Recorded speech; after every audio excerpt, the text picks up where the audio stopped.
ಮಾಡಿಸ್ಕೊಟ್ಟಿಲ್ಲ ಅನ್ಸುತ್ತೆ. ಅದು ಡೈರೆಕ್ಟರ್ನ ಕೇಳಬೇಕು.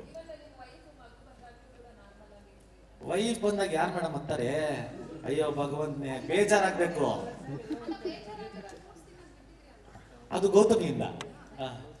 ಅವಾಗ ಯಾಕಳಣ್ಣ ಕುಗ್ಗಿಲ್ಲ, ಬೇಜಾರಾಗಿದೆ ಅಷ್ಟೇ. ಅಂದ್ರೆ ಊಟದ ವಿಷಯಕ್ಕೆ ಬಂದಾಗ ಈ ತರ ಎಲ್ಲ ಮಾತಾಡ್ತಾರಲ್ಲ ಅನ್ನೋದು ಬೇಜಾರಾಗಿತ್ತು, ಕುಗ್ಗಿಲ್ಲ. ರಜತ್ ಅವರೇ,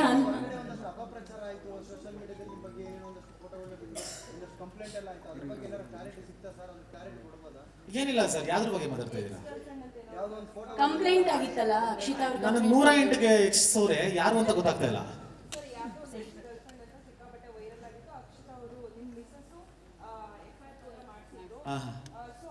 ಮತ್ತೆ FIR ರಿನಿವಲ್ ಸಹ ಆಗಿದ್ದು, ಐ ಥಿಂಕ್ 16th ಅಂತ ಅನ್ಸುತ್ತೆ. ಸೊ ಏನ್ ಹೇಳ್ತೀರಾ ಇದ್ರ ಬಗ್ಗೆ? ಅವರಂತೂ ಕ್ಲಾರಿಫಿಕೇಶನ್ ಕೊಟ್ಟಿಲ್ಲ ನಿಮ್ ಮಿಸ್ಸಸ್, ನೀವು ಬಂದ ಮೇಲೆ ಕ್ಲಾರಿಫಿಕೇಶನ್ ಕೊಡ್ತೀನಿ ಅಂತ ಅಂದ್ರು. ನಾವು ಕೇಳಿದಾಗ ನೀವೇನ್ ಹೇಳ್ತೀರಾ ಸರ್? ನನ್ನ ಎಕ್ಸು, ನನ್ನ ಲೈಫ್, ನನ್ನ ಜೀವನ. ಬಟ್ ಅದು FIR ಆಗಿ ಸಿಕ್ಕಾಪಟ್ಟೆ ವೈರಲ್ ಆಗಿತ್ತು ಸೋಷಿಯಲ್ ಮೀಡಿಯಾಕ್ಕೆ, ಅದಕ್ಕೋಸ್ಕರ ನಿಮ್ಗೆ ಕೇಳ್ತಿದ್ವಿ ಆಸ್ ಎ ನೀವು ಸೆಲೆಬ್ರಿಟಿ ಅಂತ ಹೇಳಿ. ಆಗ್ಲಿ, ತೊಂದರೆ ಇಲ್ಲ. ನನ್ನ ಪರ್ಸನಲ್ ಲೈಫ್ ಅದು. ನನ್ನ ಎಕ್ಸು, ನನ್ನ ಲೈಫು, ನನ್ನ ಹೆಂಡತಿ, ನಾನು ನೋಡ್ಕೊತೀನಿ. Thank you. ಹನುಮಂತ್ ಅವರು,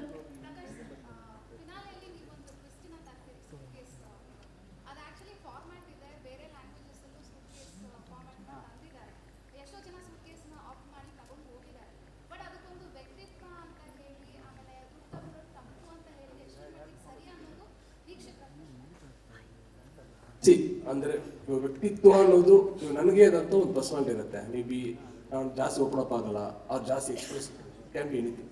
ಅಂದ್ರೆ ಇವಾಗ ನಮ್ಗೆ ಯಾವುದೋ ಒಂದು ಚಾಲೆಂಜ್ ಬರುತ್ತೆ, ಅಂದ್ರೆ ಯಾವುದೋ ಒಂದು ಮೊಮೆಂಟ್ ಬರುತ್ತೆ, ನನ್ನ ಒರಿಜಿನಾಲಿಟಿಯಿಂದ ನನ್ನ ತನವನ್ನು ನಾನು ಚೇಂಜ್ ಮಾಡ್ಕೊಳ್ಳೋಕ್ಕೆ ಏನೋ ಚಾಲೆಂಜ್ ಬರುತ್ತೆ. ಆ ಚಾಲೆಂಜ್ಗೆ ನಾನು ಎಷ್ಟು ಮಟ್ಟಿಗೆ ಇಂಪ್ಯಾಕ್ಟ್ ಮಾಡುತ್ತೆ, ನನ್ನ ಮೇಲೆ ಎಷ್ಟು ಇಂಪ್ಯಾಕ್ಟ್ ಮಾಡುತ್ತೆ ಅನ್ನೋದು ವಿಷಯ ಅಷ್ಟೇ. ಇವಾಗ ನಾನು ವ್ಯಕ್ತಿತ್ವ ಅನ್ನೋದು ಅದ್ರಲ್ಲಿ ಸರಿ ತಪ್ಪಂದು ಯಾವುದೂ ಇಲ್ಲ. Nothing is right, nothing is wrong, very clear. ಅಂದ್ರೆ ನೀವೆಲ್ಲ ಬಂದಿದ್ದೀರಾ, ಶೋ ಗೆಲ್ಬೇಕಂತ ಬಂದಿದ್ದೀರಾ, ಕಪ್ಪು ಗೆಲ್ಬೇಕಂತ ಬಂದಿದ್ದೀರಾ, ಜನರು ಗೆಲ್ಬೇಕಂತ ಬಂದಿದ್ದೀರಾ. ಇದು ಬಂದು ನಾನು ನಿಮ್ಮನ್ನ ಡಿಸ್ಟರ್ಬ್ ಮಾಡೋಕ್ಕೆ ನಾನು ದುಡ್ಡು ಕೊಡ್ತೀನಿ. ದುಡ್ಡು ಅವಶ್ಯಕತೆ ಇದೆ ನನಗೆ. ಇದನ್ನು ಗೆಲ್ಲುವುದಕ್ಕಿಂತ ದುಡ್ಡು ಅವಶ್ಯಕತೆ ಇದೆ. May be I can divert my self, ನಾನು ಚೇಂಜ್ ಮಾಡ್ಕೊತೀನಿ ಅಂತ ನೀವು ಈ ಡಿಸಿಷನ್ ತಗೋತೀರಾ. ಇಲ್ಲ, ದುಡ್ಡು ಎಷ್ಟು ಕೊಟ್ಟರು ಪರವಾಗಿಲ್ಲ, ನಾನು ಗೋಲ್ಡ್ ಇಟ್ಕೊಂಡು ಬಂದಿದ್ದೀನಿ, ಅಲ್ಲಿಗೆ ಹೋಗ್ತೀನಿ ಅನ್ನೋದು ನೀವು ಡೈವರ್ಟ್ ಆಗ್ತೇ ಹೋಗ್ತೀರಾ. ಅಷ್ಟೇ ಕ್ವಶನ್ ಇದ್ದಿದ್ದು. ದೇ ಆರ್ ಚೂಸನ್ ಲೈಕ್ ದುಡ್ಡು ಅಷ್ಟು ಇಂಪಾರ್ಟೆಂಟ್ ಇಲ್ಲ, ದುಡ್ಡು ಅವಶ್ಯಕತೆ ಇದೆ, ಬಟ್ ಮೋರ್ ದನ್ ದಿಸ್ ಅದಷ್ಟು ಕಂಪೇರ್ ಮಾಡಿದಾಗ ಅದಕ್ಕೆ ದೊಡ್ಡದಲ್ಲ ಅಂತ ಅವ್ರು ಡಿಸೈನ್ ಮಾಡಿದ್ರು. That's a question with road. ಅದು ನಮ್ದು ಯಾವ್ದು ಕನ್ವಿಕ್ಷನ್ ಯಾವುದೂ ಇಲ್ಲ, ಇದು ಸರಿನಾ ತಪ್ಪಾಗ ಏನೋ. ಒಂದು ಕ್ವಶನ್ ಕೇಳಿದ್ವಿ, ನೀವು ಏನು ಗುರಿ ಇಟ್ಕೊಂಡು ಬಂದಿರಲ್ಲ ಅದಕ್ಕೆ ನೀವು ಸ್ಟಿಕ್ ಆನ್ ಆಗ್ತೀರಾ, ಆರ್ ನೀವು going to divert your self.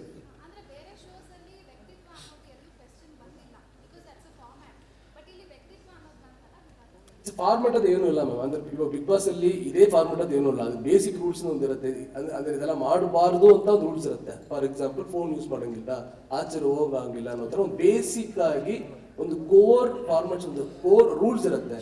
ಅದನ್ನ ಇಟ್ಕೊಂಡು ನೀವು ಹೆಂಗ್ ಬೇಕಾದ್ರೆ ಅದನ್ನ ಮಾಡ್ಬೋದು. That's free flow format. ಅಂದ್ರೆ ನೀವು ಅದರಲ್ಲಿ ದುಡ್ಡು ಇಟ್ಕೊಂಡು ಮಾಡ್ಲೇಬೇಕು ಅಂತಲ್ಲ. ಬಟ್ ಅಂದ್ರೆ ಇವಾಗ ಈ ಸರಿ ತಮಿಳು ಕೂಡ ಮಾಡಿದ್ದಾರೆ, ದುಡ್ಡು ಇಟ್ಕೊಂಡು ಅಂದ್ರೆ ಇಡೀ ವಾರ ಮಾಡಿದ್ದಾರೆ. That is very new. ನೀವು ಅದನ್ನ ಹೆಂಗ್ ಬೇಕಾದ್ರೆ ಕ್ರಿಯೇಟಿವ್ ಆಗಿ ನೀವು ಅಡಾಪ್ಟ್ ಮಾಡ್ಕೊಂಡು ಹೋಗ್ತಾ ಇರ್ಬೋದು. That's a narrative. ಸೊ ನಾವು ಒಂದು ಕಥೆ ಹೇಳ್ತೀವಿ, ಅದನ್ನ ರಿಯಲ್ ಇನ್ಸಿಡೆಂಟ್ ಮೂಲಕ ಹೇಳ್ತೀವಲ್ಲ, ಹಿಂಗ್ ಹೋದ್ರೆ ಹೆಂಗಾಗುತ್ತೆ ಅನ್ನೋದು ವಿಷಯ ಇರೋದು. ನಾವೇನ್ ಮಾಡಿದ್ವಿ, ನಮ್ಮ ಅಪ್ರೋಚ್ ಇದ್ದಿದ್ದು, ನಾವು ಒಂದು ಕ್ವಶ್ಚನ್ ಥ್ರೋ ಮಾಡಿದ್ವಿ. ನಿಮ್ಮ ಗುರಿ ಇಟ್ಕೊಂಡು ಬಂದಿದ್ದೀರಲ್ಲ, ನಿಮ್ಮ ಗುರಿ ಡೈವರ್ಟ್ ಮಾಡೋಕ್ಕೆ ಒಂದು ಡೈವರ್ಷನ್ ಕೊಡ್ತೀನಿ, ಒಂದು ಹರ್ಡಲ್ಸ್ ಕೊಡ್ತೀನಿ. ನೀವು ಡಿಸ್ಟ್ರಾಕ್ಟ್ ಆಗ್ತೀರಾ, ಇಲ್ಲ ಅಂದ್ರೆ ನಾನು ಡಿಸ್ಟ್ರಾಕ್ಟ್ ಆಗಲ್ಲ, ನನ್ನ ಗುರಿ ಇಟ್ಕೊಂಡು ಹೋಗ್ತೀನಿ ಅಂತ ಇರುತ್ತೆ. ದಟ್ ಇಸ್ ಆಲ್ಸೋ ವ್ಯಕ್ತಿತ್ವ ಅಲ್ವಾ? ನೀವು ಹೆಂಗ್ ಬೇಕಾದ್ರೆ ತಗೋಬಹುದು, ಅದು ನೀವು ನೋಡ್ತೀರಾ ಅಂದಮೇಲೆ. ಅವ್ರು ಆ ಕ್ವಶ್ಚನ್ಗೆ ನೋ ಅಂತ ಹೇಳಿದ್ರು. ಅದು ಒಂದು ಸೆಗ್ಮೆಂಟ್ ಅಷ್ಟೇ. Just to disturb them, they didn't get disturb. That's answer.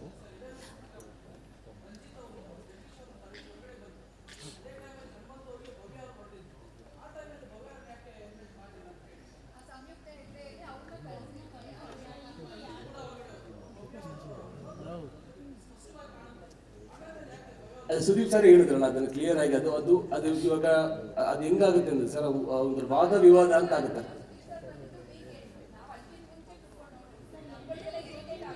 ಅದೇ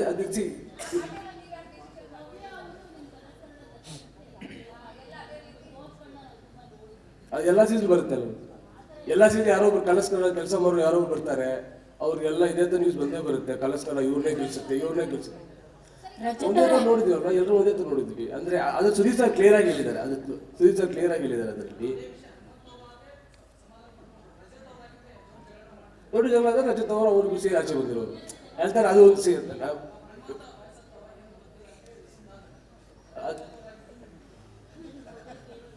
ಅದು ಅಂದ್ರೆ ನೀವು ಯಾರು ಬೇಕು ಪ್ಲೇಸ್ ಮಾಡ್ಬೋದು, ಹೆಣ್ಮುದ್ದ ಜಾಗದಲ್ಲಿ ಬೇರೆ ಯಾರು ಬೇಕು ಪ್ಲೇಸ್ ನೀವು ಯಾರನ್ನ ಪ್ಲೇಸ್ ಮಾಡ್ತೀರೋ ಅವ್ರ ವ್ಯಕ್ತಿತ್ವದ ಮೇಲೆ ಅವ್ನ ಇನ್ಸಲ್ಟ್ ದೊಡ್ಡದಾಗುತ್ತೆ ಸ್ಪೆಷಲ್.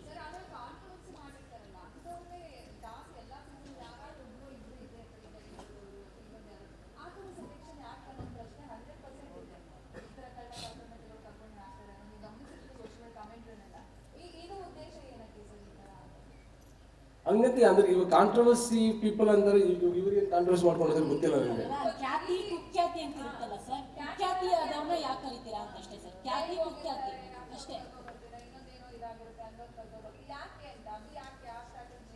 ಸ್ಟ್ರಾಟಜಿ ಸ್ಟಾರ್ಟ್ ಆದಾಗ ಎಲ್ಲರೂ ಸಹ ಕಾಂಟ್ರವರ್ಸಿ ಮಾಡ್ಕೊಂತಾರೆ. ಇನ್ನೇನು ಸ್ಟಾರ್ಟ್ ಆಗ 1 ಮಂತ್ ಇರ್ಬೇಕಾದ್ರೆ ಅದಕ್ಕೆ ಹೋಗ್ಬೇಕು ಅಂದ್ರೆ ಕಾಂಟ್ರವರ್ಸಿ ಮಾಡ್ಕೊಂತಾರೆ. ಅದಕ್ಕೆ ನಾನು ರೆಸ್ಪಾನ್ಸ್ ತಗೊಳಕ್ಕಾಗಲ್ಲ. ವಿಷಯ ಇರೋದು ತುಂಬಾ ಸಿಂಪಲ್ ಮ್ಯಾಮ್. ಇವಾಗ ನಾವು ಶೋ ಮಾಡ್ತೀವಿ ಅಂದ್ಕೊಳ್ಳಿ, ಇವಾಗ ಯಾವ್ದು ದೊಡ್ಡ ಮೂವಿ ಮಾಡ್ತಾರೆ ಯಾರು ಎನಿ ಶೋ ಮಾಡಿದ್ರೆ ಅಲ್ಲಿ ಇವ್ರು ಬರಬೇಕು ಅಂತ ಒಂದು ವಿಶ್ ಲಿಸ್ಟ್ ಇರುತ್ತೆ. ವಿಶ್ ಲಿಸ್ಟ್ ಯಾವ್ದು ಬೇಸ್ ಇರುತ್ತೆ, ಒಂದು ಕಥೆ ಆಗಿದ್ರೆ ಒಂದು ಫಿಕ್ಷನ್ ಆಗಿದ್ರೆ ಈ ಕ್ಯಾರೆಕ್ಟರ್ಗೆ ಇವ್ರು ಸರಿ ಇರ್ತಾರೆ ಅಂತ ಒಂದು ಲಾಜಿಕಲಿ. ಈ ತರ ನಾನ್ ಫಿಕ್ಷನ್ ಇದ್ರೆ ಇದು ಕ್ಯಾರೆಕ್ಟರ್ ಏನೂ ಇಲ್ಲ, ಕಥೆ ಹಿಂಗ್ ಹೋಗುತ್ತೆ ಯಾರು ಗೊತ್ತಿಲ್ಲ. ಸೊ ಬೇಸಿಕ್ ರೂಲ್ ಏನಂದ್ರೆ ಇವ್ರನ್ನ ಗೊತ್ತಿರೋರು, ಜನಕ್ಕೆ ಪರಿಚಯ ಇರೋರು ಅನ್ನೋದು ವಿಷಯ. ಅದು ಒಳ್ಳೆ ರೀತಿನ ಕೆಟ್ಟ ರೀತಿನ ಹಂಗೇನು ಇಲ್ಲ ವಿಷಯ ಇರೋದು. ಇವಾಗ ಫಾರ್ ಎಕ್ಸಾಂಪಲ್ ಯಾರೊಬ್ರು ಇರ್ತಾರೆ, ಇವ್ರು ಕೆಟ್ಟವ್ರಂತ ಹೆಸರಾಗಿರುತ್ತೆ, ಬಟ್ ಹೂ ನೋಸ್ ಅದು ಅನ್ಕೊಂಡಿದ್ರೆ ಅವರೇನಲ್ಲ, ಅದು ಒಳ್ಳೆಯವರು ಅಂತ ಡಿಸೈಡ್ ಆಗುತ್ತೆ. ನಮ್ಗೆ ಒಳ್ಳೆಯವರು ಕೆಟ್ಟವರು ಅಂತ ಒಂದು ಪ್ರಾಸೆಸ್ ಅಲ್ಲಿ ಯಾವುದೋ ಒಂದು ಪ್ರಾಸೆಸ್ ಮಧ್ಯದಲ್ಲಿ ಇವ್ರು ಒಳ್ಳೆಯವರು ಕೆಟ್ಟವರು ಅಂತ ಹೆಂಗ್ ಡಿಸೈಡ್ ಆಗ್ತಾರೆ, ಯಾವುದೋ ಒಂದು ಪೀರಿಯಡ್ ಬರಬೇಕು, ಅದಾದ್ರೂ ಗೊತ್ತಾಗ್ಬೇಕು. ಹಂಗೆ ಅಂದ್ರೆ ಅವ್ರ ಫೇಮ್ ಇರ್ತಾರೆ, ಅವ್ರು ಟಾಕ್ ಆಫ್ ದ ಟೌನ್ ಆಗಿದೆ ಅಂದ್ರೆ ಯಾವುದೋ ಒಂದು ರೀತಿ ಯಾವುದೋ ಒಂದು ವಿಷಯದಲ್ಲಿ ಯಾವುದೋ ಒಂದು ಎಲ್ಲರೂ ಗೊತ್ತಿರೋ ಫೇಸ್ ಆಗಿರುತ್ತೆ, ಅವರಲ್ಲಿ ಒಳಗೆ ಬರ್ತಾರೆ. ಅದರಲ್ಲಿ ಅವ್ರಿಗೆ ಒಳ್ಳೆ ವ್ಯಕ್ತಿತ್ವ ಇದ್ದು, if is a good entertainer or ಒಳ್ಳೆ ಎಲ್ಲರೂ ಇಷ್ಟಪಡೋ ಒಂದು ಕ್ಯಾರೆಕ್ಟರ್ ಆಗಿದ್ರೆ ಅವ್ರ ಶೋ ಗೆಲ್ಲೋ ತನಕ ಹೋಗ್ಬೋದು, ಇಲ್ಲಾಂದ್ರೆ ಆಚೆ ಹೋಗ್ತಾರೆ. ಇಲ್ಲಿಗೆ ಇವ್ರು ಬರಬಾರ್ದು ಅನ್ನೋದು ಯಾವ್ದು ರೂಲ್ ಇಲ್ಲ, ಯಾರು ಬೇಕಾದ್ರೂ ಬರ್ಬೋದು. ಯಾರು ಜನರಿಗೆ ಇಷ್ಟ ಆಗ್ತಾರೋ ಅವ್ರ ಶೋ ಕೊನೆ ತನಕ ಕಂಟಿನ್ಯೂ ಆಗ್ತಾರೆ, ಇಷ್ಟ ಆಗದೆ ಇರೋರು ಬಿಗಿನಿಂಗ್ ಅಲ್ಲಿ ಹೋಗ್ತಾರೆ. ರಜತ್ ಅವರೇ ಒಂದ್ ನಿಮಿಷ ನಾನು ಇವರು ಕ್ವಶನ್ ಮುಂದೆ ಆನ್ಸರ್ ಮಾಡ್ಬಿಡ್ತೀನಿ. ಈ ತರ ರಜತ್ ಅವ್ರು ಇದ್ರೆ ಏನ್ ಮಾಡ್ತಿದ್ರು ಅಂತ. ಸರ್ ನಾವು ಮಾತಾಡಿ ಕೆಟ್ಟವ್ರದವ್ರು ಸರ್ ಶೋಲಿ. ಶಿಷ್ಯ ಎಷ್ಟು ನೀಟಾಗಿ ಬಂದ ಸರ್, ಅವ್ನು ಮಾತಾಡಕ್ ಬರಲ್ಲ ಅಂತ ಏನಿಲ್ಲ, ಅವ್ನು ಮಾತಾಡಲ್ಲ ಅಷ್ಟೇ, ಅವ್ನ ಪಾಡಿಗೆ ಅವ್ನು ಸೈಲೆಂಟ್ ಆಗಿದ್ದು ಬರ್ತಾನೆ. ಇವಾಗ ಸರ್ ಅವ್ನು ಮಾತಾಡಿಲ್ಲ ಅಂದ್ರೂ ಫಸ್ಟ್ ಸೆಲೆಕ್ಟ್ ಮಾಡಿದ್ ಭವ್ಯಾನೇ. ಯಾವುದೋ ಯಾರಿಗೆ ನೀವು ಇದಕ್ಕೆ ಚಾನ್ಸ್ ಕೊಡ್ತೀರಾ ಫಿನಾಲೆಗೆ ಅಂದಾಗ ಭವ್ಯನೇ ಸೆಲೆಕ್ಟ್ ಮಾಡಿದವನು. ಸೊ ಅವ್ನು ಮಾತಾಡದೆ ಅವ್ನು ಆರಾಮಾಗಿ ಅವ್ನು ಗೇಮ್ನ ಆಡ್ತಾನೆ, ನಾವು ಮಾತಾಡಿ ಗೇಮ್ ಆಡ್ತೀವಿ. ಸೊ ಅದನ್ನ ಹಂಗಂತ ನಾವು ಬೇರೆ ತರ ರಿಯಾಕ್ಟ್ ಮಾಡ್ತಾ ಇದ್ವಿ, ಇಲ್ಲ ಹನುಮಂತು ಬೇರೆ ತರ ರಿಯಾಕ್ಟ್ ಮಾಡ್ತಾನೆ, ಅದೆಲ್ಲ ಏನಿಲ್ಲ. ಹನುಮಂತು ನಮ್ಗಿಂತ ಕರಾವಾಗಿ ರಿಯಾಕ್ಟ್ ಮಾಡ್ತಾನೆ, ಅದು ಗೊತ್ತಾಗಲ್ಲ ಅಷ್ಟೇ. ಗೊತ್ತಾಗತ್ತೆ, ಆದ್ರೆ ನೀವು ಸೈಲೆಂಟ್ ಆಗಿರ್ತೀರಾ. ಅದೇ ಹನುಮಂತು ಎದ್ರು ಗಾಂಧೀಜಿ ನಿಂತ್ರು ವಿನ್ ಆಗ್ತಿರಲಿಲ್ಲ ಅಂತಂದ್ರೆ ಕರ್ನಾಟಕದಲ್ಲಿ. ಹೌದೌದು. ಅಲ್ಲ ಏನಕ್ಕೆ ಅನಿಸ್ತು ನಿಮ್ಗೆ? ಅದು ನನಗನ್ಸಿದ್ದು ಅಂದ್ರೆ ಗಾಂಧೀಜಿ ನಿಂತಿದ್ರು ಹನುಮಂತು ಮುಂದೆ ಅವನೇ ಗೆಲ್ಲೋನು. ಅದೇ ಹೆಂಗೆ ಪವರ್ ಏನಿದೆ ಹನುಮಂತವ್ರಿಗೆ ಅದೇನೋ ಗೊತ್ತಿಲ್ಲ ಮೇಡಮ್. ಆರಾಮಾಗಿ ಅವನು ಇವಾಗ ನೋಡ್ರಿ ಎಕ್ಸಾಂಪಲ್ ತುಂಬಾ ಕ್ಲಿಯರ್ ಆಗಿ ಹೇಳ್ಬೇಕು ಅಂದ್ರೆ, ಎಂಟರ್ಟೈನ್ಮೆಂಟ್ ಅಂತ ಬಂದಾಗ ನಾನು ಒಳ್ಳೆ ಡ್ಯಾನ್ಸರು, ಒಳ್ಳೆ ಪರ್ಫಾರ್ಮರು, ಒಳ್ಳೆ ಕಮಿಡಿಯನ್, ಒಳ್ಳೆ ಆಕ್ಟರು, ಒಳ್ಳೆ ಇವಾಗ ರಿಯಾಲಿಟಿ ಶೋಗೆ ಏನೇನ್ ಬೇಕು ಅಂತ ಎಲ್ಲಾ ಅದ್ಭುತಗಳನ್ನೂ ಕೊಡುವಷ್ಟು ತಾಕತ್ತಿರೋನು ನನಗೆ ಅಂತ ನಾನು ಅನ್ಕೊಂಡಿದ್ದೀನಿ. ನನ್ನ ಪ್ರಕಾರ ಎಷ್ಟಾಗುತ್ತೋ ಅಷ್ಟು ಮ್ಯಾಕ್ಸಿಮಮ್ ನಾನು ಕೊಟ್ಟಿದ್ದೀನಿ. ಗೆಲ್ಸಿದ್ರೆ ನಮ್ಮನ್ನ ಅವ್ರಿಗೆ